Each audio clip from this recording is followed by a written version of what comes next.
suis Daniel Paleni, j'ai 68 ans.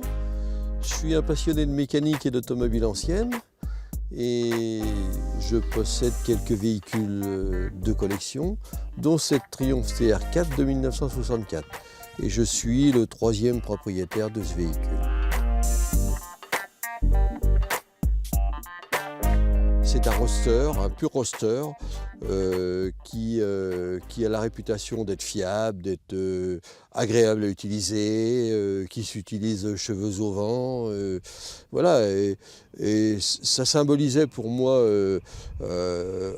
un peu le véhicule de collection et aussi les souvenirs que j'avais des 60s, puisque c'est un véhicule qui est en plein en image des années 60 et auquel cas ça me convenait bien.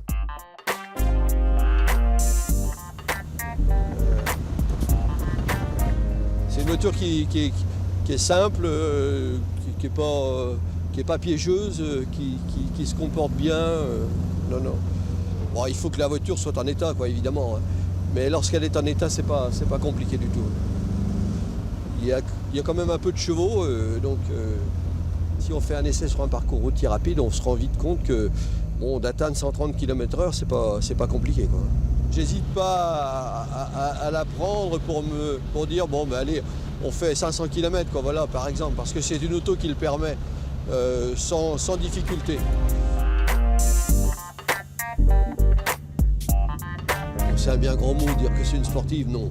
Il y a des vrais sportifs. Celle-ci, c'est une auto agréable. Bon, c'est un roadster pour rouler les cheveux au vent, mais c'est pas une pure sportive. Non, une pure sportive, c'est autre chose. Hein. Ça marche autrement quand même.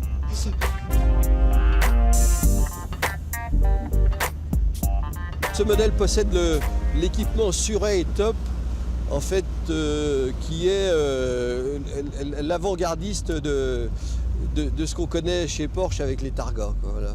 C'est-à-dire qu'il y a une option toit rigide ou toile qui permet d'avoir une configuration de Targa ou non, et l'hiver éventuellement de mettre le toit rigide, d'en faire un coupé. Voilà.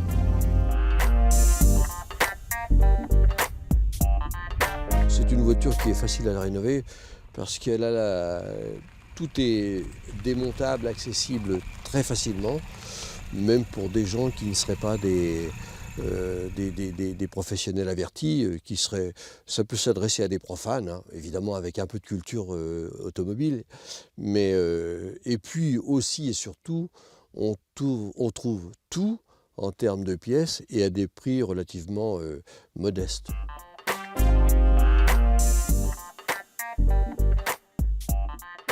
C'est essentiellement un véhicule de loisir avec lequel je vais sur des rassemblements, des manifestations, mais aussi que j'utilise pour partir en vacances. Ça m'est arrivé et ça m'arrive. Donc voilà. Bon, évidemment, il ne faut pas être très exigeant du point de vue bagage parce que c'est assez exigu, il n'y a pas énormément de place. Et c'est fait pour 2 personnes. Bon, il faut que la personne qui vous accompagne n'envisage pas d'emmener plusieurs robes de soirée, auquel cas c'est très difficile.